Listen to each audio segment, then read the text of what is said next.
This is TWiT. Brett wrote in and says, on the many forums I follow, including Reddit and Samsung's own forum, there has been a mass rejection by Samsung of trade-in devices for people who purchased devices many months ago. Everyone got the rejections on about the same day earlier this week and were charged $200 to $400 for their denied trade-ins. I had 2 rejections, which were totally inaccurate, including a claim one device didn't power on.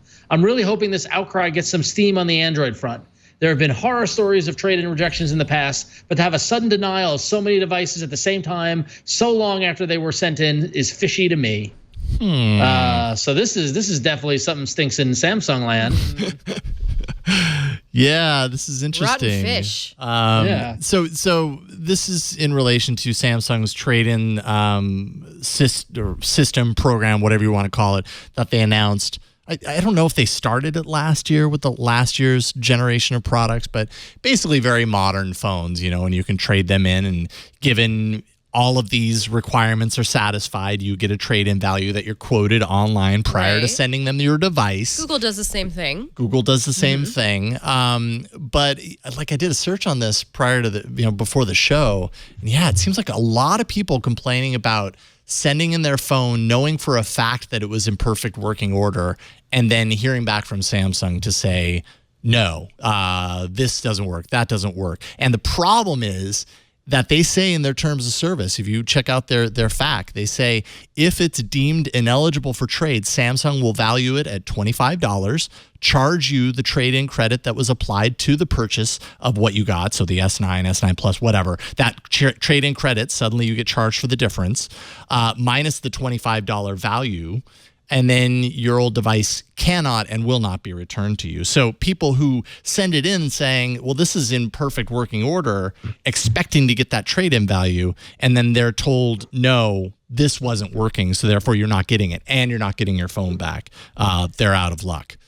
That's what's super sketchy, is that when you know the phone is in working order, you send it, and then you hear back that they're saying that it's not, but you have no way. It's like their word against yours, and there's no proof or anything like that. That's not cool. That's not very good at all. That's the challenge. Yeah. I don't know, Sherilyn, what do you think about this? I mean, obviously it's really hard to validate, right? Like that becomes the really big issue here, is how do you know that Samsung was right when they said it? Also, how do you know that you might not, you might be wrong? I am entitled enough to just want to ask for them to give me proof. Yeah. Just be like, what do you mean? Show me a video. You should have taken a video when you received it too. I mean, and I think, some of the advice that you guys are giving here is to, on the user's part, document everything before you send it in. And that's, again, me as a paranoid freak, I would do that. Yeah. But also it just sounds like those terms of agreements for the $25 valuation of a phone that just is deemed ineligible. That sounds like a ripoff if it were anything like an S8 or up. So I don't know, it sounds like pretty shady. I would ask Samsung for an answer if you were stuck in this situation.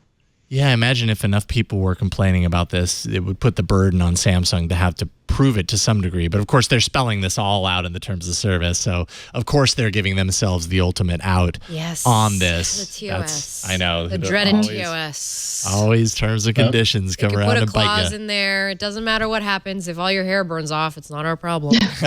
Yes. That South Park episode.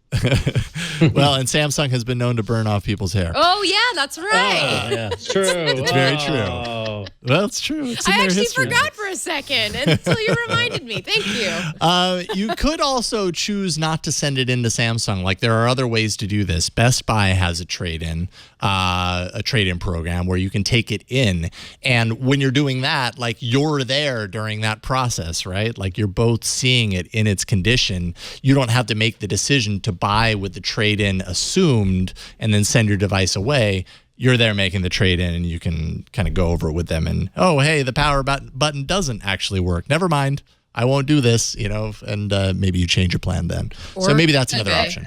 I don't think it helps Brett, but if TWiT advertiser, I don't know if they're still an advertiser, but Gazelle, yes, that's another option as well too. If you want to send in your smartphone and get a new phone traded in for a new one, I haven't heard any cases of them rejecting. They seem to be pretty reputable, long-time advertiser. So yeah, Gazelle definitely a sponsor on the TWiT network. So you have options. I mean, you don't have options after the fact, and that's the real big bummer is that once you send it out, if you didn't, like Sherilyn said, take pictures of everything, take videos of everything prior to sending it off, and even that might not protect you fully, right? Like they could even say, well, yeah, maybe you shot that video 2 weeks before, and then the power button broke, and you sent it to us. So it's your word against ours. It absolutely is. It's a real big. And then that's risk when you go look at the metadata on my video that I sent you, and actually you can't just make that stuff up. How deep do you want to go? Because just document everything. Also, if you're sending stuff in, then there's also the danger that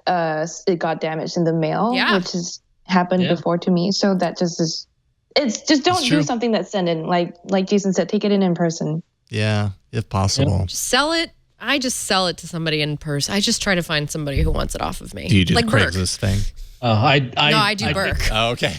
I take a power drill and I drill it through the CPU and everything, and then I throw it in the river. No one gets this, and no one gets mine. You tie a boulder to it, and then drop it in the river so that it. Well, the hole in the drive just really solidifies the hole. Ron is hiding something. Man, Ron just really does not want anyone to have access to his phone. Listen. You never know. You never know. In this day and age, you can never be too careful. It's sensitive information.